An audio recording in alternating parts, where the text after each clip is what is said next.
This morning, Game Day celebrates Indigenous round. We salute the Indigenous trailblazers and we look at all the brilliant footy played this weekend. Another great panel, Lingy, BT and Gia, our guests. They're both big winners, Stuart Cramery and the quirky dog Bob Murphy. Lingy unveils his top 10 current Indigenous players and Steve-O has some breaking news with a fresh development in the racism story. Let's get it started. And away we go to get things started. Roar of the crowd and we're into it. This will be a lifter. It goes bang, looks through it and gets it. Valentine's got it. That is brilliant. He's been terrific. Not from there. Oh, Wingard! What a terrific fly. Murphy sells a dummy and kicks the goal. And another one is Watson. Brilliant build-up from the Bombers. Here, a 13-year-old girl called me an ape. I was just like, how could that happen? Outstanding from Jet. Tries to turn his man. The side from the ground.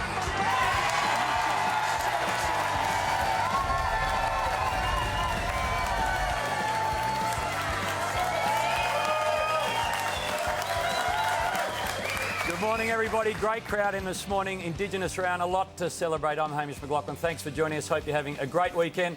So much to talk about. Brian Taylor, welcome to you. It is a wonderful weekend. It started badly, but it's got a lot better. Yeah, it has, and it's not over yet, so looking forward to the rest of the games today. Just a second win for the Western Bulldogs yesterday. A very happy Jan Syracuse. Daniel Jan Syracuse. Welcome you, Jan. Thanks for having me home. Last time I was on, we won round one, and I'm back again. So it's a good omen being on this show. I think Brendan McCartney's booked you in for next week and the following 5. So we'll see a lot of Gia in the next month or so. 3-time premiership winner and the father of Max, Cameron Ling. Welcome to you, Ling. Thank you, mate. Great to be here, mate. And Steve-O's going to touch on all the Adam Good stuff, but don't let that overshadow just how good the Swans were and just how much of a champion Adam Goods is. He was fantastic on Friday night. Fabulous footballer, better human being, Adam Goods. Mark Stevens, you're very happy. Bob Murphy is coming in to join you and Daniel Jan Syracuse. Welcome. What's going on? Yeah, Bulldog Club Corner, isn't it, Hammer? It's great to be here. But yeah, we'll have a full update on Goods, and I can reveal very soon we'll show some more disturbing footage from Friday night's game. OK, looking forward to that. Let's go to the results. Friday night footy, big crowd again. 65,000 saw the Swans and Adam Goods in particular. Absolutely sensational. 47-point winners. The Cats yesterday, all over at quarter time, 48 points in the end. The Eagles by the even 100. Darling and Kennedy 5 apiece. The Bulldogs second win, outstanding 9 points. Tried at three-quarter time, 1 on the final bell. Carlton, they got home by 13. They were challenged. And the Bombers by 29. Stuart Cramery, our guest this morning, out of that match. Let's have a look at the ladder. Geelong sit on top for now. Essendon in second spot. The Hawks, Sydney, Fremantle, West Coast, Carlton and Port Adelaide. Port have lost their last 4. Richmond, 9th. Collingwood, Adelaide, Gold Coast, down the bottom of the Giants, still yet to have a win. Let's have a look at the Steel Blue Coleman ladder medal tally or something similar. Leaders. Leaders, that's it. Josh Kennedy, he kicked 5 yesterday. So did Jack Darling. Jack Revolt, he kicked a couple. A dream time. Travis Clote 3 and Nick Revolt, he's in just rare form indeed. Great to see Nick winding back the clock. Let's not start on Friday night, but let's go to the MCG last night. There were 85,000. Dreamtime at the G. It's become one of the really important fixtures on the AFL calendar. And after another turbulent week, Brian, the Bombers found a way to win. Yeah, they did. Look, they were really, really impressive against a side that was trying to beat a contender. And they couldn't quite get it done, the Tigers. We've got to hand it to James Hird. And this man here, Joe Watson, going to talk about him very, very shortly.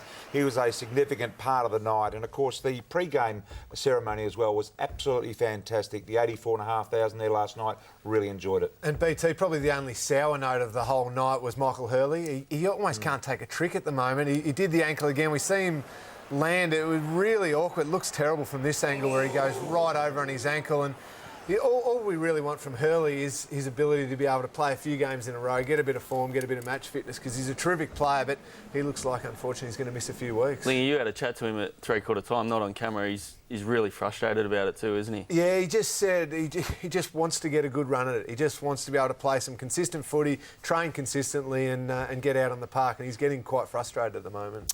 Frustrated was Damien Hardwick post-match. He talked about the midfield of the Tigers getting beaten up by the Bombers. Their midfield comprehensively outplayed ours tonight, which was, for mine, the big one. You look at, Watson, Stanton, these type of players, they perform very, very well. Our guys just didn't.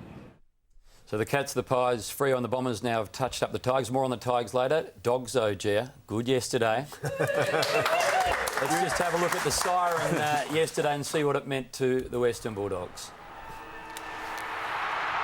Well, Jib, Brendan McCartney said during the week that the Dogs weren't far away from a win. Sometimes that's a bit of coach speak, but spot on, and you guys just seem to absolutely love that one when that siren went. He's a genius, Macca, isn't he? I think, as you said, it can sort of chip away the lapses we've been having in games. We've been quite competitive for most of them, and for all the hard work that's going, at least you can see a bit of reward, and hopefully we can continue that on for the rest of the season. In Darwin next week, is it? Yep.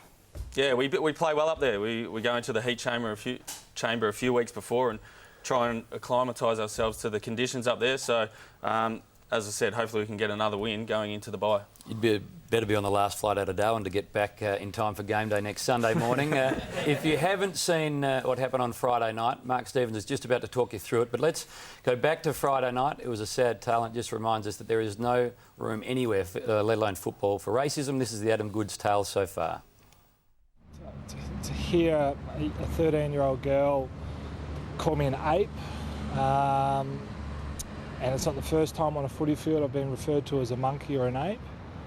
It was shattering. She was really shocked, and that's what hurt me so bad. Is when I turned around, I just saw this young face, and it was just sad. It's not her fault. She's 13. She's still so innocent. I don't put any blame on her. Unfortunately, it's what she hears, the environment that she's grown up in, that has made her think that it's okay to call people names. The person that needs the most support right now is the little girl. People need to get around her. She's 13. She's uneducated. I hope me standing here and telling people how it's affected me helps people out there, helps people who have done it in the past to know that a simple name, a simple word can cut so deep. Adam Goodes spoke beautifully yesterday, and just highlighting there's no room for sexist or racist or homophobic comments anywhere, let alone at the football that happened on Friday night. It's not isolated. And sadly, Steve-o, the story has got worse. You've found some more racial comments from Friday night. Yeah, from Friday night, Hammer. I was tweeted last night about midnight with some images from the game. Again, a Collingwood supporter. I think Collingwood's going to have more to answer here today from Eddie Maguire. Let's have a listen to what this supporter says in relation to the umpires and some certain Sydney players.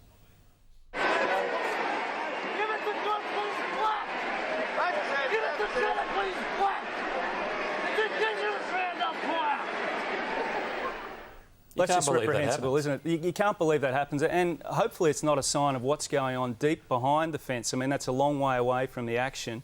But that's been posted last night. And I think that will be a big story today, Hammer. Again, Eddie Maguire was filthy Friday night. What is he going to do with that supporter who doesn't seem to be a minor and a teenager and probably in his 20s? Incredible vision there, but I don't think it's a Collingwood thing. I think, as Adam Goodes said, it's a much, much broader thing than that. Yeah, I think we've come a long way, especially from a player's point of view in terms of education.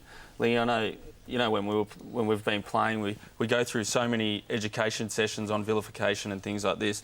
I don't know how we can get it to the supporters and stuff like that, but the AFL maybe think about that and how we can get it across to the supporters that this is not on. Well, this week has been great for that because Adam Goodes has taken a stand, and that is the thing. When Adam Goodes was speaking there a moment ago, that just resonated with, I think, everyone here in the audience and us, and I think that's how you highlight it. And with it. Yeah. 7 News, of course, caught up with the 13-year-old girl too, Hammer, and her mum as well yesterday in Maui. This is what they had to say. Yeah, I was like getting really angry because we were losing, and then I don't know what happened. I just said he was an ape. Well, I didn't think it was a racist thing. I don't really know why I said it. No, it wasn't a racist remark at all. She has no concept of a racist remark. She's only 13.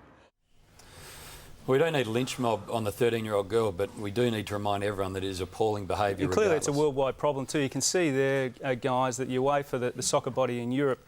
This is how hard they're going. A first offence by a player or a fan, they shut down part of the stadium for the next home game. You do it again, the home team plays in front of empty stands and is pinged $60,000. I hope we don't get to that. Well, we've got 11 Indigenous school kids with us this morning that made their way from South Australia, from the Carlton School. First time in Melbourne, first time to the MCG last night. They did the long walk. We welcome them. We thank Andy Mullins and his team for bringing them in. And we hope you have a wonderful weekend, but it is just a sad, sad state of affairs. Let's go to the match review panels and leave all that stuff behind us for the moment. Lingy, BT, you're in charge of this on the basis that GIA will stick by the players' code with every incident. Tell us whether or not any of these individuals have got anything. Jonathan Brown on Michael Jamieson. Well, it doesn't look good from behind, Hame, but if you see it from a different angle, it's more the swinging arm, and it is an open hand. It's more just a crude... It's a tackle, surely. Clumsy thing. Isn't it a high tackle? Well, the ball's not exactly there, but yeah, I think, and it's the same here. It's just a bit of a swinging arm. It doesn't do a lot of damage. I don't think there's a lot in those. Maybe I'm sticking to the players' code. And this one here, you can just see left of screen there, Darren Jolly just off the ball, just pushes away. Hard to say from that particular vision. I think that was Benny McGlynn. I think he got up straight away. Yeah, and more clumsy than anything. I don't think there was any real malice in that one at all. But I reckon the Jonathan Brown one was more an attempt to tackle than to hit. And I think that's what he'll go to the match review panel with. Players, when did you retire? Look, that's what I believe. Yeah, no. Bob Murphy, the quirky Bob Murphy, he's a guest. Stuart Crammy, though, he's our first guest. We talk about Nicky Wimmer, 20 years on. Steve-O's going to leave and come back in just a moment, but great to have a winning Bomber in next. Thanks to Hoover. Obviously a really great prize, and I'm very appreciative of Hoover for making this prize possible.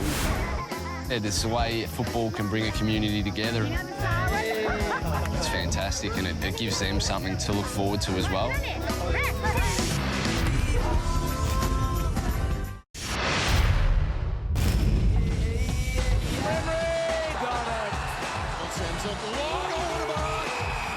Changes direction and goes bang. How good was that? Okay. Have a look at this one. Oh, he's done it. Kick is a beauty, an absolute beauty. Crammery bound. That's a team goal. Here's Crammery again. He can go all the way. He said, I'm faster and more athletic than you ever been. Welcome back to Game Day. Was 45, Lingy, and now he's 12. Stuart Crammery, welcome to you. Hello, Hamish. Thanks, guys. 178,000 people have watched you alone between Anzac Day and last night's game. Dreamtime has become the place to get a ticket if you can't for Anzac Day. Yeah, it is. We get huge crowds every week, and I don't really notice them now these days. But it's good to get so many supporters each game, and I think the guys really enjoy it. Tell us a little, before we get to the game last night, your journey. It's a remarkable story. This is your 4th full year. We've got just a little bit of a... How do I get to training? This is Maryborough to Malden is 25 k's? 25 k's. You used to get on a bike and ride that? Yeah, ride that, yeah. Then train? Then train. Then train where? Train to Bendigo. Yeah. And then train at Bendigo and then get home at about 9:30. I think I had to ring up Dad and say, pick me up, I don't think I can make it. And if he said no, you had to cycle back to Maryborough? No, he was good. He came and picked me up. OK, then you came to Melbourne and you had to spend time in a hostel and started training and doing your own thing. Tell us a bit about that journey. Halfway through the year, the coach said come down and train with the Bendigo Bombers at Essendon and Windy Hill. And he said just stay anywhere you can. And the only place I could find was a hostel. So I stayed there for 4 or 5 weeks, and it wasn't pleasant, but I got the job done, and it led me to here. Well, congratulations. The sacrifice has been absolutely worth it. Bristol, 3 goals, 1 for Stu last night. He was terrific. The Bombers, they were challenged early but led by 20 at half-time, 29 at the final siren, and Jobe Watson, he got the medal for best on ground. Yeah, he was really, really impressive, Hame, no doubt about it. The game last night was pretty spectacular opening. Look, Richmond looked reasonable from the start. Jack Riewoldt kicked the first goal of the game. Jakey King was involved, but really, other than the first couple of minutes, I thought the Bombers' midfield, we heard James Hird say earlier that the midfield went pretty well, and that's where they absolutely dominated the Bombers. They were very, very impressive. You've got to be happy with that part of the team's game at the moment, Stewie. Yeah, very happy.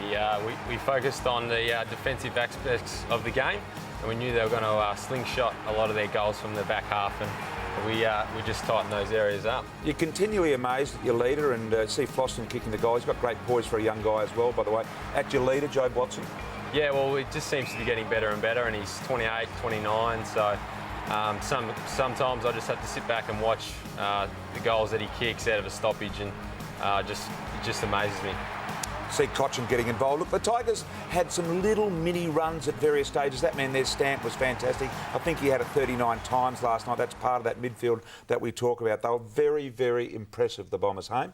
And, of course, the three things I learned about the Bombers, that they're really good. It's an obvious thing to say, only lost a couple of times this year. The Tigers' crowds this year, their averages have gone from 41 to 61. 3 times they've had in excess of 80,000 this year, which is remarkable.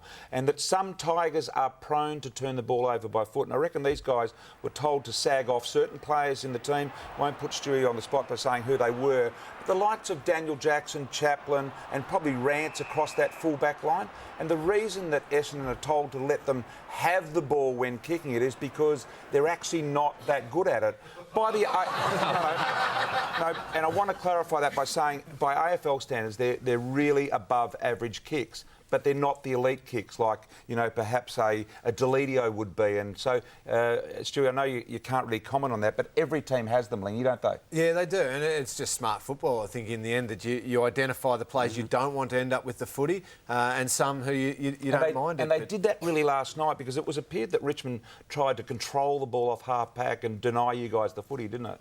Yeah, well, it just, happened to be in their hands, but I think I was just trying to slow them down. We were trying to squeeze them up a lot, and they kept chipping back and forth, which was probably annoying for the crowd and for myself that they were doing that. But that's where they get their run, so we'll just try and stop them as much as we can.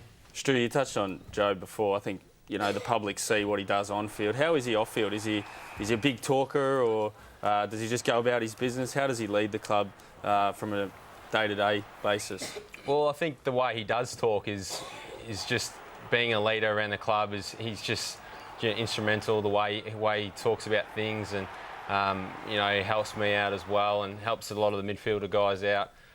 He's just a huge asset to have at the club.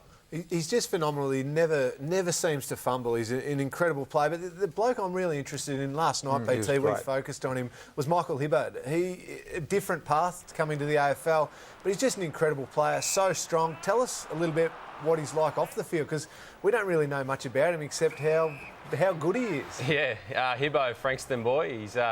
He's quite funny, and he's come a long way as well, and he came through the VFL system, and he's come leaps and bounds this year, and takes some great marks off half-back, and he's been a great contributor to the club this year. Had a little bit of an umpire collision last night, and Das described it as an expulsion of air by umpire Donlan. Just have a listen to the sound effects in this one.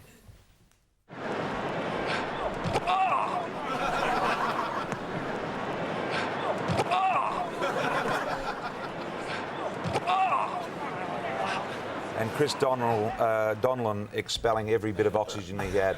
I think you can get that as a ringtone now. Tigers tempo footy, Lingy, doesn't seem to be working. No, it was really strange. They appeared to have a focus that they were going to keep possession and try and deny Essendon the footy. But even talking to Damien Hardwick after the game, he said they went about it in the wrong way. Instead of still going forward with the ball like Essendon did so well, even when they were keeping possession, they ended up going backwards a long way. You don't like that, do you? No, not too far back, because it played into Essendon's hands where they could squeeze up on them and really bring that frontal pressure at them. And then Essendon was so good at then creating a turnover, and they kicked plenty of goals off the back of those Richmond turnovers. Stu, just a quick one. Nathan Lovett-Murray had a big week, obviously, and I think he was at the game. Has he been down at the club, or has he stayed away? How's he going? Nath's going really well. I saw him the next day. He was at the club first thing in the morning, and he's a strong man, strong character, and I think he'll be right, and he'll be up and training probably next week.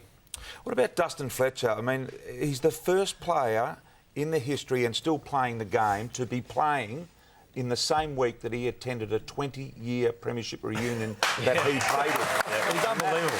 That is that's just staggering. Yeah, I heard that during the week as well, and I thought, geez, he's not showing it, and he's still playing really well. And look, if he can play next year, the club will really enjoy that. 1993, that premiership. 20 years later, he's still... What is going on? Well, he should be two-part tricks, Ronnie. One is he's missed 100 and something games, 102 I think it is now. through suspension, schoolboy footy or injury, which is more than a lot of people play in their career. That's what he's missed. The other part is, if he keeps rolling on, he'll play with his son in a few years. 5 years' time, he and Mason might be the first father-son to play together. I think, does he ever talk about the 400 games? Because not many have achieved it, I think, too. He needs to play all of next season to get there, basically. Well, he doesn't talk about it too much, but I think he secretly wants it. Is it true that he spends an inordinate amount of time at the club? He's first to get there and last to leave? Yeah, I rocked up really early this morning to do recovery, and there's Fletch. He's there. I thought he slept over. Well, 400 games, it'd be a remarkable number, not beyond Dustin Fletcher. Bombers in the territory. Lingy, the top 10 Indigenous current players in the game right now. He'll have a look at those. Stay with us. Stewie's staying with us. And Bob Murphy, not far away. I think they love it and they seem very passionate about their football, and it's great to see them with footies all the time as well, and it's great that we can, come out and spend a bit of time with them. Having, Courtney and Heps, and Dice come and do water boy, and I said, go out there, do water boy, and if you can, encourage them, encourage them about football, and then just have a quick chat to them, which is fantastic. The boys all loved it, actually. It's unreal how football and sport can bring a community together with other families, families within that community fighting and things like that. And then you bring them to a football field and they're like their best mates. The more the kids get involved, the more the families get involved, I reckon the more peace there'll be within the community. Very mature Dyson Heppel, just talking about his time in the territory. He's a seriously impressive young man, Dyson, isn't he? He is. Just turned 21 years of age, and he seems to be more mature than myself, and a lot of other players as well. But he's going, very well this year. On the spot, now Lingy's going to do his top 10 Indigenous players that are currently playing. When you were growing up, which Indigenous player did you love watching the most? Probably Michael Long. Michael Long was a favourite, and the thing he did in '93 grand final, I think, was something that makes me remind me of him and what he did. Yeah, he was extraordinary. Stu, just to unfortunately get back onto that topic again, but the ASADA investigation's been going on. Yeah. Have you been interviewed? How have the interviews been around the club? Is it a distraction? Personally, I don't think it's a distraction. I've had my interview, yes, and I can't speak for other guys, but people were saying when we lost those couple of games last few weeks, people were saying that that it was because of the investigation. But I think that's a bit of a cop out, and I think we just went away from a few things that we weren't doing earlier on in the year, and it's nearly over, and look, we're going to be fine. How's it set up when you walk into the interview room? Is it just a couple of old guys in chairs with a desk, or a couple of modern guys looking like Hayne, or have they got clipboards, or is it informal, formal? It's pretty informal. There's three guys that are asking questions and a couple of lawyers. So, you might get a bit nervous beforehand, but it was fine. It was an hour and 45, so it was all right. Do you just go in by yourself, or do you take your own people in, your lawyers and stuff like that, or has the club provided those? Or it's the AFLPA that they've provided the lawyers. Yep. Yeah. And all the players done now? Just about, I think. Yeah. Okay. This week they'll knock them over. Yeah, I'm pretty sure. Okay. The Cats, they knocked over Port at Port's home ground yesterday. They were pretty dominant, the Cats, 39 points at quarter time. Got out to 60-something, but finished at 48. Lingy, Stevie Johnson returned. He's a freak. Stevie Motlop is developing into a serious freak. Hawkins kicked 6, Pods 4. They were brilliant. They were home, and they were looking to bounce back, obviously, from their first loss of the year last week. And did they bounce back? 7 goals to 0 in the first quarter. Just made a fair statement. Didn't let the crowd get involved in the game at all, which was a smart thing to do. James Podsiadly was terrific. He ended up with 4 goals for the game. Jordan Schroeder, this young kid, he's only played a handful of games, but he's starting to show a lot. He kicked 2 for the day, and he's a pretty tough young player. Port Adelaide actually came back fairly well in the last 3 quarters of the game. It was Geelong 11 goals to Port Adelaide 9, so reasonably close, but the damage was done in that first quarter. Tommy Hawkins kicked 6 for the day. He's back firing up. Joel Selwood was subbed off the ground in the third quarter with a bit of an elbow complaint, but they're saying that's not serious at all and he should play. Matty Thomas kicking a goal there, and Jordan Schroeder finishing it nicely with 2 goals as I mentioned just before. And the three things that I learned is that Geelong is building some quality depth through some of their young players. Port's turnovers are killing them. Their kicking was pretty ordinary yesterday and Geelong really made them pay. And Tommy Hawkins, he's starting to hit that peak form. 6 goals, as I mentioned yesterday. He's starting to run and jump at the ball. He's been a little bit restricted with some back stiffness. That appears to be easing up and now he's moving very freely, and that's probably not a great sign for the rest of the competition. He was in the airport yesterday and he wasn't moving well. That was the 5th time he's kicked 6 goals. He's impressive, but who was really impressive yesterday was Stevie J. He missed with a calf. He came back, looked like he'd missed nothing at all, Jet. Oh, he's a fantastic player. And Lee, I just want to ask, he seems to be playing more of a midfield role. Have you talked to the boys and their older players? You know, Jimmy's playing in the back line to let the younger guys go through the midfield. Joel Corey's playing in the back line. How are they handling that as the more experienced players? Yeah, I think they're really almost reinvigorated by it. You mentioned Stevie's loving that freedom of running through the middle of the ground. I think he always thought he was a midfielder anyway. Joel Corey's gone back. Jimmy's gone back. Jimmy now pushes forward occasionally. He's missed a few, but he's in Brownlow form. Stevie J, yeah. He's just he keeps finding the footy, and he got tagged early on in the game yesterday by Kane Corns, but burnt off the tag. And I'm not surprised he played well. Him and Kenny Hinkley were very, very tight when Kenny was at Geelong. He would have wanted to have a monster game against his old mate Ken. Stevie Motlop, Stewie, is a player that is just starting to really develop. You talk about players with confidence. He looks like he's happy to take anyone on, any time. He sort of dances and dazzles and weaves his way around the place. Yeah, he does. I played against him a couple of weeks ago and I found myself on him and I was a little bit scared. I thought someone else has got to pick him up straight away because I won't be able to go with him. I know he runs really hard and he can sprint all day, so he's just a tough matchup. Boys, this is Jackson Thurlow kicking his first goal. Stevie Motlop trying to get him around to give him a bit of celebration. Boys couldn't be bothered. Stevie just gives him the little thumbs up and that'll do. That was like a little wave from the Queen from Stevie J. And 2 mentions, Jordan Schroeder. He's been dubbed Chappie with hair. And George Burberry, who debuted yesterday, was terrific. It looks like he loves it out there. Yeah, he does. He does love it. Georgie Burberry, terrific young fella. Incredibly, Chris Scott even said it. 12 months ago, he was that far from playing AFL footy, it wasn't funny.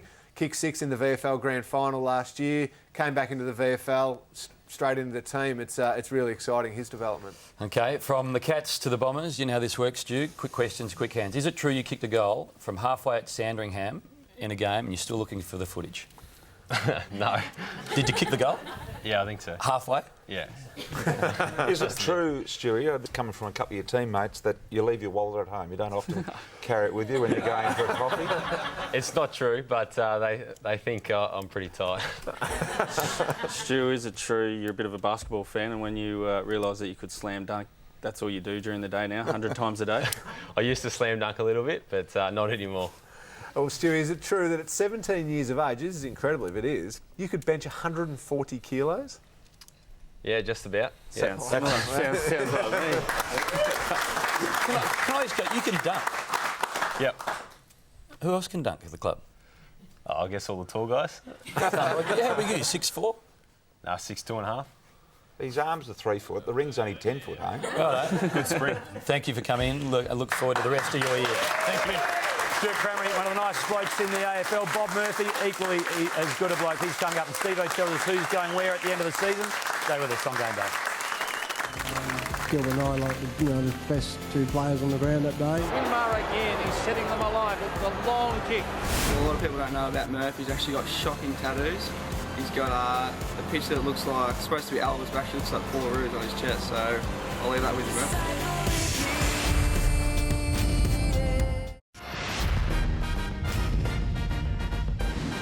I'd just like to say thanks to Hoover. Obviously a really great prize, and I'm very appreciative of Hoover for making this prize possible. And I know for BT it's going to come in very handy. His fiancée, Tanya, is here in the world of... Come over here, and I'm sure that you and Brian are going to have in-depth and controversial discussions just to where, firstly, the $1,000 is going to go, and secondly, all these magnificent Hoover products that Brian has won. I believe you're getting married early in the new year, is that correct? In January. Well, on behalf of the World of Sport team, we wish you all the best.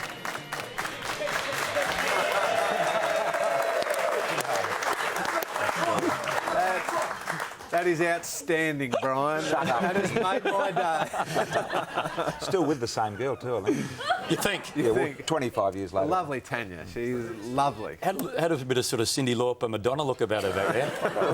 That was the era. We've been through a couple of eras since then, home, but anyway, we move on. Friday night football is where we move. Collingwood and Sydney, 65,000 at the MCG. The Swans, well, they'd looked a little bit lacklustre in the previous Saturday. Collingwood looked unbelievable, but the Swans, Lingy, were dynamite on Friday night. Adam Goodes, the best of the Swans. Forget what tainted the night. He was brilliant. The Swans were outstanding. He was outstanding, Hamish. Completely agree. I expected Collingwood, after what they did to Geelong, to come out breathing fire. Their defensive pressure was going to be there. It was going to be a dour, hard-fought sort of game. Well, it was quite the opposite. Really open. Sydney broke them open a number of times. They were able to get Collingwood out the back of their press and heaps of space. And the Collingwood coaches here had no idea what was going on. First minute of the game, you could see that the intensity wasn't there from the Pies, couldn't you? Yeah, they just looked off. They were unable to get their hands on it. I loved here. Lewis Jetta just knew he had Nick Maxwell covered for speed on the run from 50, and talk about scary for the rest of the opposition teams. Lewis Jetta gets firing, gets his hands on the footy. He's outstanding. Adam Goodes, as we mentioned, was simply brilliant. He was unbelievable. He wound the clock back a fair bit and was outstanding. Seedsman kicked a nice goal there, but Collingwood really weren't in it. Sydney were great. I love Jude Bolton. You know, he's a favourite of mine. He's playing now as a permanent forward, putting on a heap of pressure, but still kicking plenty of goals. That's just how good he is. He's played over 300 games and keeps getting better. The three things that I learnt was the Swans' pressure was back to its absolute best. Travis Cloke, he needs help. They can't go to him every time. They need more options in that forward line.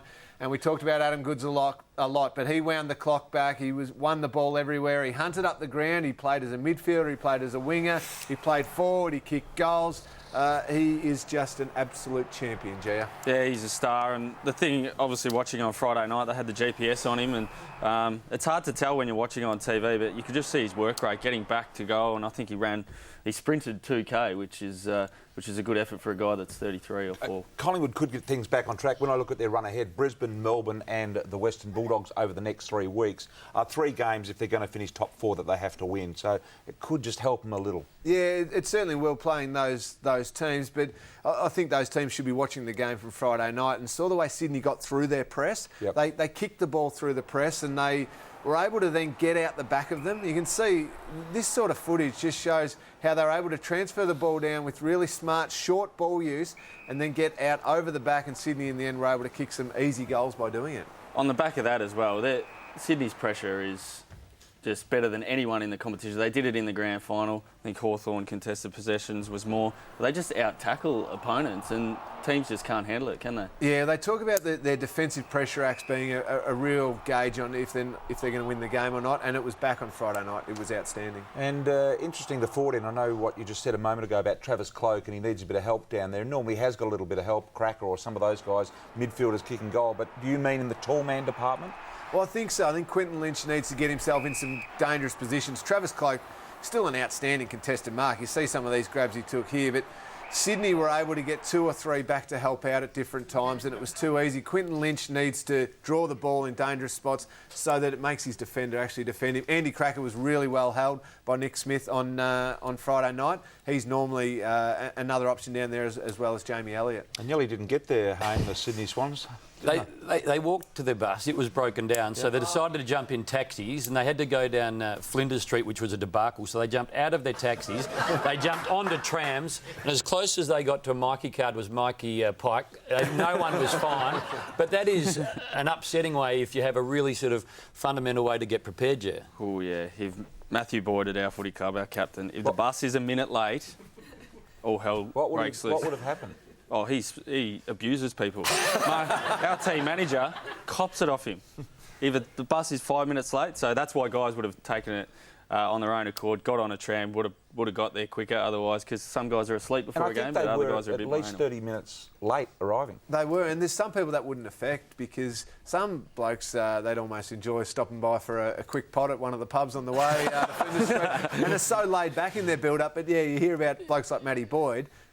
they want it structured, they've got their routine, they want to get there at a certain time, they want to do everything like that, and it can affect them. Certainly didn't affect Sydney on Friday night. You can imagine Jude Bolton and Jared McVeigh just at the water rat saying, we should go in a minute. A couple of pots out. Bob Murphy not far away, but right now it's time for the round 9 Nickabate speed wrap.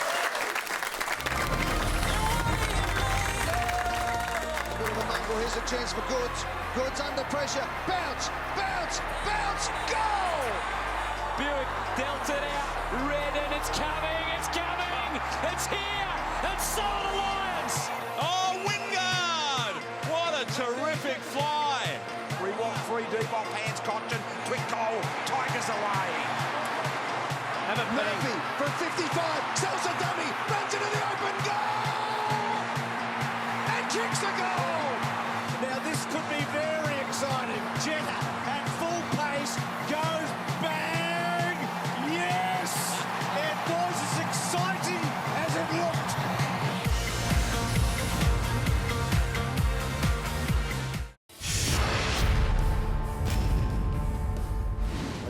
I want people to know that I am black and I am proud. Here's a chance for McAdam again on the right foot. He hooks it back.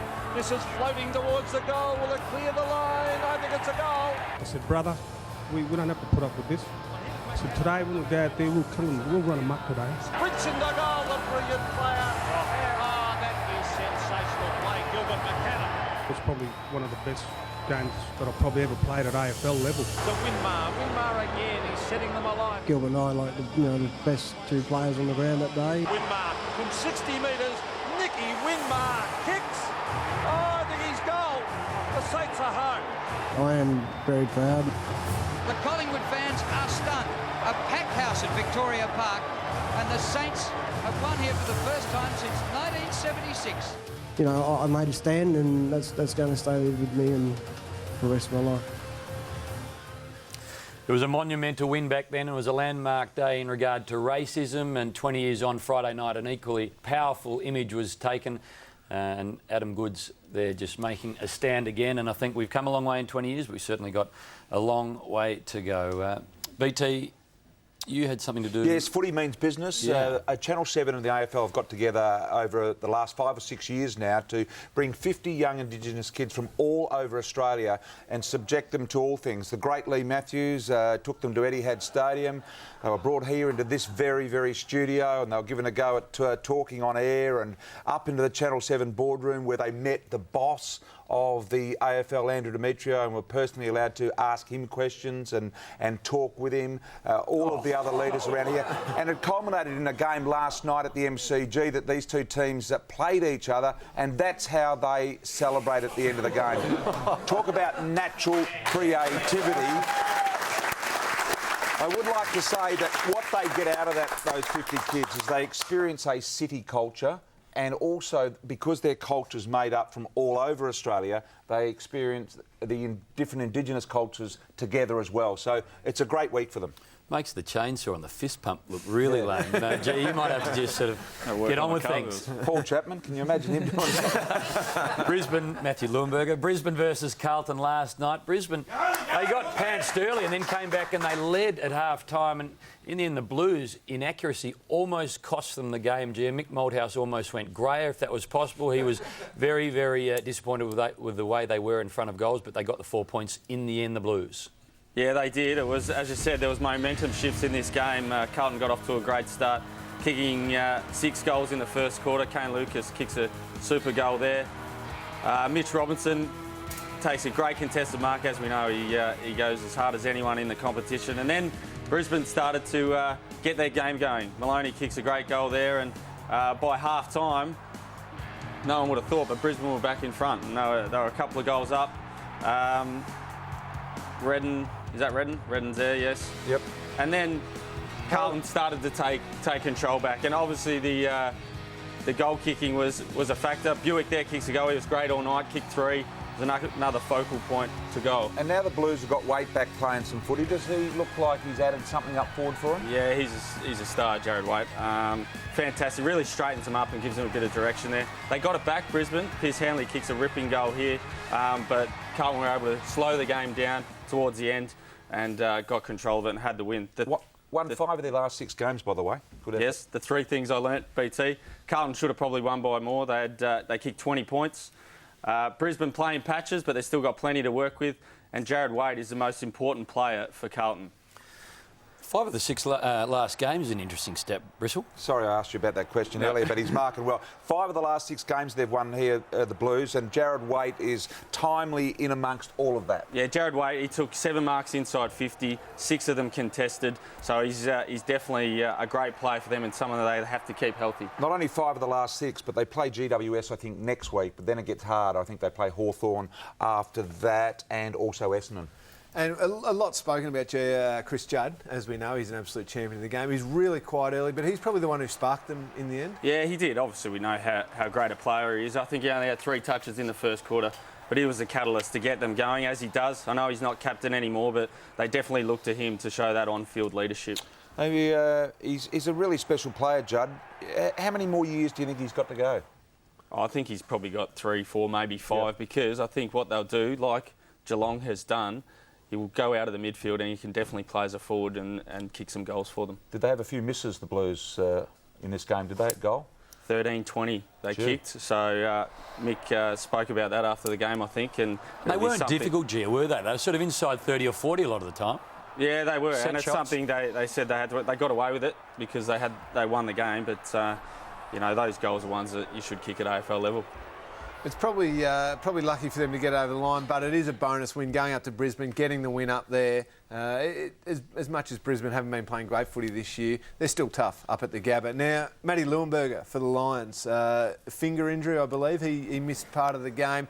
Finger injury doesn't sound much, Jer, but you can actually miss a lot of footy. Yeah, you can. I've done tendon injuries. I think this is more of a dislocation, but I've done tendon injuries and I've missed sort of 6, 7, 8. But I'm a bit soft, BT. Your finger, old boys would have just played on and had the finger fixed. Well, none of us have tree trunks like you. Have a look at these things. You need a hacksaw to get through there. I mean, what are you talking about? I'm just saying, BT, that some of these need surgery and you've got to do Bring the right those rehab. cleavers up. Have a look at the difference between that mitt and that. It's unbelievable in regard. It's a little baby hand. When BT was the goal kicking coach at the Bulldogs, he's been at 16 other clubs. He told me that I'd had to start to get on the tools because my hands, I've been using too much moisturiser. Have a look at them. They're like Megan Dale's hands. I mean, give us a break, Gia. Go and get a shovel for a change. Not great on the tools, BT.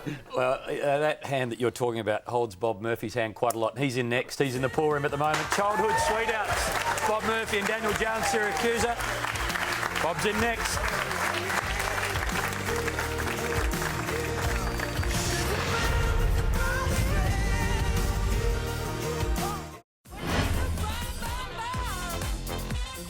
He rates himself as a bit of a writer, but he can't spell. One thing is he's right across from me in the locker, and I think he sits there and reads poetry quite often. Apparently a few of the blokes caught him sitting in the corner of the locker room, just picking his like this, reading a bit of poetry. So he runs a delicatessen in Rathdown Street, and not once has he bought any ham or cheese to the footy club. I pinched his phone one time and went onto his Google search, and came up with Robert Murphy in the toolbar there. So he's having a look at himself. Well, a lot of people don't know about Murphy. He's actually got shocking tattoos. He's got a picture that looks like, supposed to be Elvis, but actually looks like Paul Roos on his chest, so I'll leave that with you, Murph. Journalist, writer, author, muso, poet, eccentric, and he's a footballer too, Robert Murphy. Welcome to you, Bob. Hey, Ham. How are you, boys? Great to have you on the panel last year, first venture in this year. Before we talk about the second win and a wonderful win yesterday, we're going to talk age articles. You've turned yourself into a chance for winning some sort of a Pulitzer or something this year. I'm just the face. G actually writes them. I'm just he's the ghostwriter. This is an article that really caught our attention. It was 10 days ago, last Thursday week, however you say that, The Dream That Never Dies, and it was talking about how you may be watching on when the Dogs win their next flag, and like a lot of the Red Sox would have after that long drought, it's going to be a painful, ugly time. Yeah, I mean everyone loves a sad story. That was a bit of a downer, that one. I had Mum on the phone asking me if I was depressed, but the sun's come out this week, which is good. But yeah, no, it was that the premiership. I'm on the wrong side of 30, but it's all about. And G will say the same thing. It's about about helping the younger guys and, you know, getting a sustained era of success for our footy club. It's only 3 guys like Lingy we get that attitude. Just because you've won 3 premierships, Lingy, you know, he just carries on all the time. And smug, arrogant. I'm just sitting here quietly, just minding my own business. And no, you know, you're sitting over there saying, I've won 3. You guys have won none. He's a content footballer, is Lingy. We'll speak more about your role in the mentoring of the youngsters, but yesterday was just a terrific win for the Bulldogs. It was a really good comeback in the end. Trailed at 3/4 time and looked dead and buried a couple of times. St Kilda had the momentum early, but in the end, a 9-point win and a big final term from the Dogs got them over the line. 6 goals in the last. Was enough, Gia, to secure 4 points for the second time this year. Yeah, it was. It was a fantastic result for us. There was a bit of feeling in the game early. Obviously, both teams were under a fair bit of pressure, and the boys were up and about. Clay Smith here, he's become a bit of a goal kicker for us, which is great. Nick Rewalt here, Moz, very desperate, and then his man kicks it off the ground, which is how good was he yesterday? Was he really good, Rewalt? He was fantastic, DC. Sipos got a lovely leg on him, and he thumps that one through. Like those legs, BT. So good. How did this man go? Dylan Addison, he came in and did a defensive role on Fisher and got on the scoreboard early, which is always handy when you're playing a role like that. Goodsy, he's been a revelation of a guy that's 28. He's been fantastic. How for would us. you mark his season out of 10 so far? I'd give it a 7 out of 10. BT's been fantastic. First year. When we saw this, we were pretty happy. Obviously, Lenny Hayes is a fantastic player. He went off with a calf corky, I think they've said it is. And it was sort of to and fro in this last quarter. Jonesy kicked a fantastic goal at a telling time for us. He had some vital moments in that last quarter. The 3 things that I learnt: Will Minson continued his dominance of 2013. The Brian Lake trade was a win-win for both clubs. I had front row tickets to the Nick Rewalt show yesterday. He's in the form of not only his year, but he's in the form of almost his career, isn't he? Marks almost leading the competition. Yeah. Straight kicking. Athletic freak. I play on Dale Morris at training, and he's the hardest man to get a kick on, and he's work rate. If you're a forward coach at an opposition club, you take your key forwards, young players, to go and watch him play because he works till exhaustion every single week he plays. How good is he, Murph? How do you think he rates amongst the great players? Oh, I rate him as one of the all-time greats, you know, especially of my era, and I guess part of that too is he tends to save his best work for the Bulldogs, so we get great seats to. So, but he's one of the what footy's all about. Well, you can see his marks tally there. Those other years that are comparing to it, they're great years by him. Absolutely outstanding, all Australian years, and he's way beyond that. So he's having an incredible season. He is, and one guy that we have these meetings with the laws of the game committee and stuff like this about the sub and how many we're going to get. He wants the cap at probably 40, not 80, because he thinks he can run his opponents into the ground. He might want to scrap the interchange completely, get rid of it.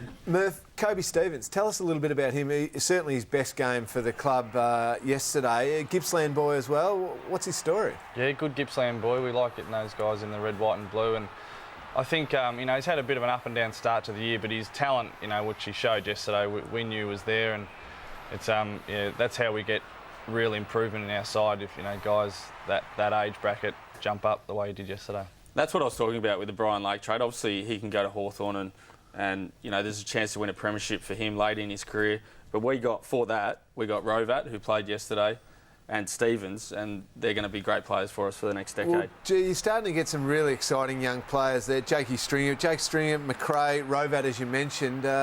It's a real good injection of talent and youth into the team. Yeah, I think what Mac is trying to do, obviously he's got the Geelong influence there, and Lingy, your draft of 99 is now the core group and has been the core group of their premiership winning sides, and who knows what happens in the future, but I think that's what we're trying to build at the Bulldogs. Tell you what we did see yesterday, we saw these 2 guys. You know you're a sub, Gia, and you're a speedy sub too, I like it. But we saw a couple of good goals from these guys yesterday. Just have a look at this, a bit of vintage stuff from both of them here through the middle of the ground. Have a look at this for a foot candy and bounce, all in one. Bang, around he goes.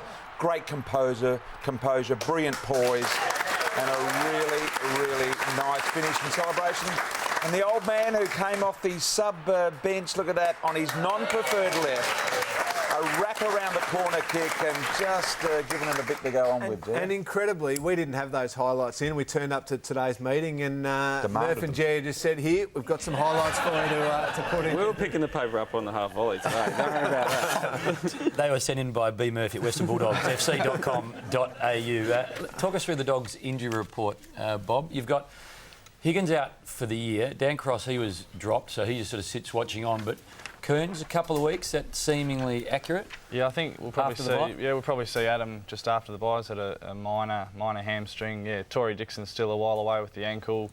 Ace Cordy, yeah, stress fracture. So that's always a hard one to judge. And Easton Wood, tore that hamstring again. So hopefully we'll get him back pretty soon. Murph, you and Jay, either one can answer this. I'm really interested on that Geelong influence you touched on with Brendan McCartney. Stephen King's an assistant coach, but two of the specialist coaches now, Matty Scarlett and Cam Mooney. How are they going at the club? Oh, they've been, great acquisitions for us. They're guys with a lot of presence and a lot of knowledge, as you would know, Lingy, and they work. We've got a lot of young talls, and they're working really closely with those guys. They don't work so closely with the Fossil and I over here. They sort of let us go. Are you beyond repair? I think the lost cause. One thing Moons does do is he gets in the boxing ring. So I think when Murph retires, he might come back as the sparring partner because he can throw it. It's a natural transition, I think.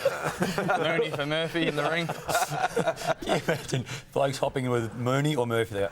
Bob. I'll take Bob. I did shudder when you talked about Stuart Cramery's bench press. I thought, I hope we're not going retrospective of my bench press. 140 kilos at 17. What could you lift at 7? Oh, let's go now. What can you lift? I'm all right now. I think I could get 100 now, but I remember at the draft camp I had a bit of trouble getting the warm-up weight off the chest. I needed a bit of help, man. Tommy Haley described Andrew Mackie as knots in cotton yesterday. You're not too far off knots in cotton. Not far away. Bob's staying with us.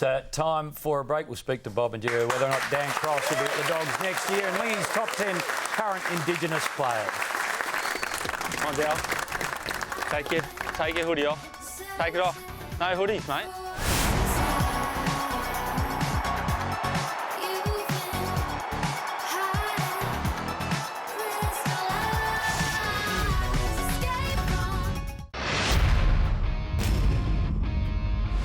Come on, Dal.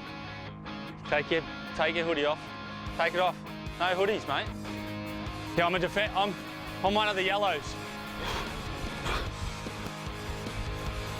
I've got to commit to him so then you can make an easy decision. Go to Paddy, Bob! We've got to make a decision to just corral here and then go at this guy. So I'm just there, handball, ground ball, Paddy! Yeah, mate. Like, how many times are you going to be like this in a game? No, got it. Grab a drink. But he's talking about the white jumpers as we're watching that. They help out when you're in the middle of summer looking sort of oiled up and... Like Murph's tan, Well, he looks like he's wearing a long sleeve when he's got a white jumper on. Playing Test cricket. Test cricket. Is that? Do you want to follow the coaching route? Is that where you want to go after footy? Yeah, I do. I love footy. I love the industry. So certainly. How do you reckon I went, BT? I reckon you went pretty good. I reckon 9 out of 10 there. Thanks, mate. Mentoring has become a role for you guys. You've talked about how sort of maybe the premiership window is closed in your careers. You wrote about it. Jack McRae, you drive every day because he needs help driving. He doesn't have his licence. But you guys now are sort of the mentors, are you not? Yeah, Jackson McRae lives around the corner from me and he could have his licence, but they've got to do the 120 hours and he's only done 100. He had about 20. the books, surely. Well, don't say No, we won't. You're his mentor. He's going to... What do you say to him? Combination. Fudge the books. Got to get him up, don't you? Find a way. Get Dad to fill it out. A bit different from Ireland. I went down to the cop station, town of 150. He said, Hamish, you can drive. I said, yep, you signed it out right there. I think he's moved on, Graham Sloan, but if you haven't, Graham, welcome to you. Where are we going? Giants, West Coast, your game. Big win in the end. Sorry, Bristol lost my way thinking about the policeman at home. Well, it was expected a big win. 100 points is probably more so than we expected with the Eagles on the road. 5 to Darling. 5 to Kennedy. It's a seriously sharp forward line of the Eagles. Yeah, 4 losses over 70 points this year for the GWS. Speak about them in the moment. But first of all, West Coast Eagles, I reckon they've had a couple of midfield inclusions over the last couple of weeks that have just started to strengthen up what we have always known as a really, really good midfield. Very impressive. Put Nat Nui in there, who just won the taps time after time after time in this particular game. Giles came at him, he simply got out of the way, walked around him, was able to get it to wherever he wanted, and they looked incredible out of the midfield yesterday at the West Coast. BT, really hard for GWS to sustain the intensity against such an experienced team like the Eagles. Yeah, look, it is. Taylor Adams, Whitfield, Treloar, these young guys were still pretty impressive. They all got 20 plus in terms of touches of the footy yesterday, so they're doing their job. You know, Cameron playing forward for GWS, kicked 3 goals. He's been pretty impressive for the most of the year as well. So they weren't without some good players. 2 really ordinary crowds for them too of recent times. Talk about that in a moment. GWS need to get more competitive. It's that simple. You can't have those big blowouts all of the time in your second year. Marston, now a vital cog in the West Coast midfield, a couple of experienced players in there.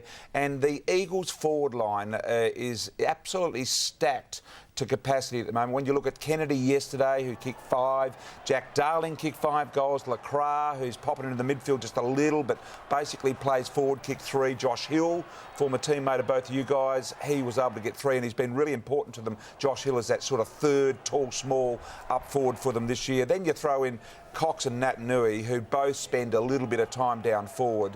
The Eagles forward line really is a really positive part of what they do. And you spoke about that midfield giving that forward line supply, BT, and you think of Prittis and Kerr and these guys, but it's been the addition of, over the last few years, of Luke Shuey and also Gaff, who are now providing that real run and breaking the lines and getting the ball quickly into that forward line. That's who the opposition will be targeting now, and I think that frees up a guy like Kerr, who's been around for a really long time. Prittis, they'd be loving it that they've got that little bit more freedom. What do you make of GWS, Murph?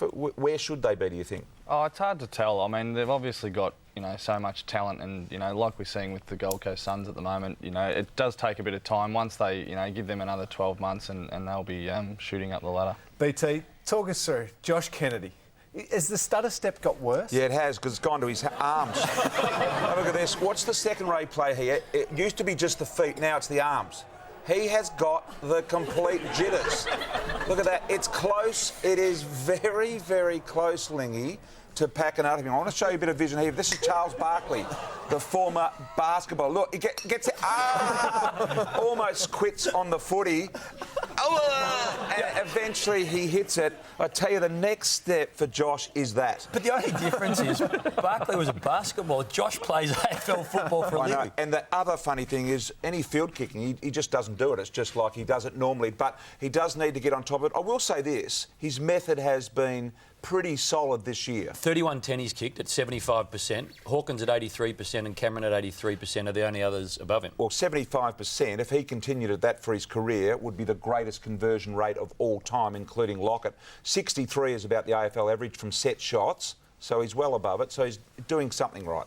You'll realise he's got a problem when he loses the ball out of his hands on the approach. Welcome back to you, Steve-O. Hammer. What's happened since we saw you last? Yeah, we've just been having a look at free agency now. I think that Brendan Goddard's been a trailblazer here last year, and you just sense that things are going to open up. We'd just like to have a look at a graphic now of some of the players that are becoming available at the end of the year. Now, I think Colin Sylvia is the big one at Melbourne. You have a look at where the D's are at and where he's at. I think he will probably leave. Lance Franklin, 50-50, I think, at the moment.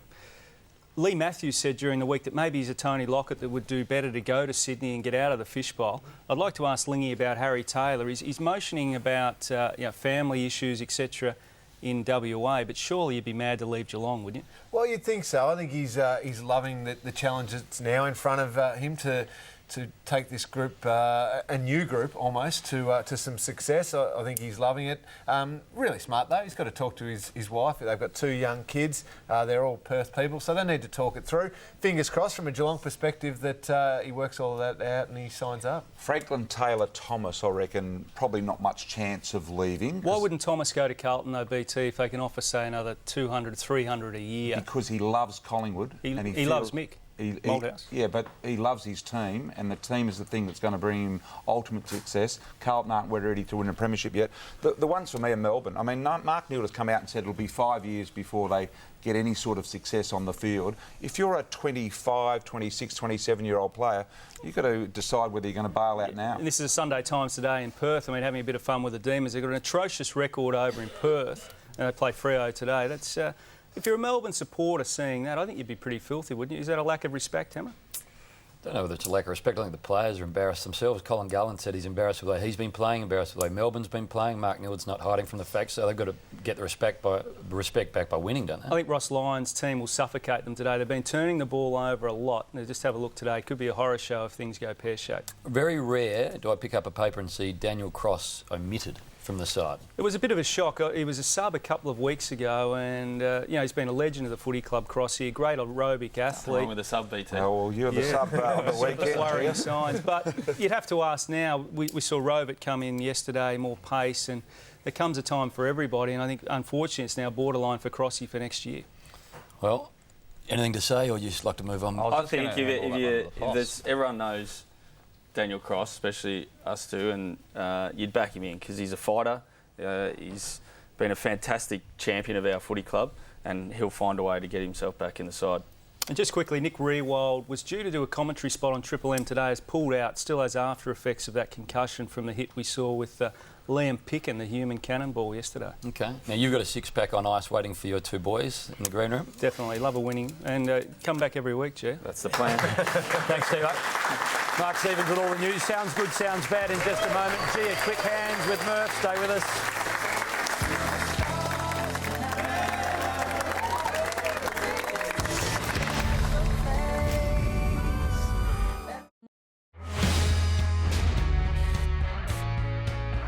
Down the Farmer. Farmer gets to the big one. Jackson wants to shut it down. It's going close. He's bursting. He's inside 50.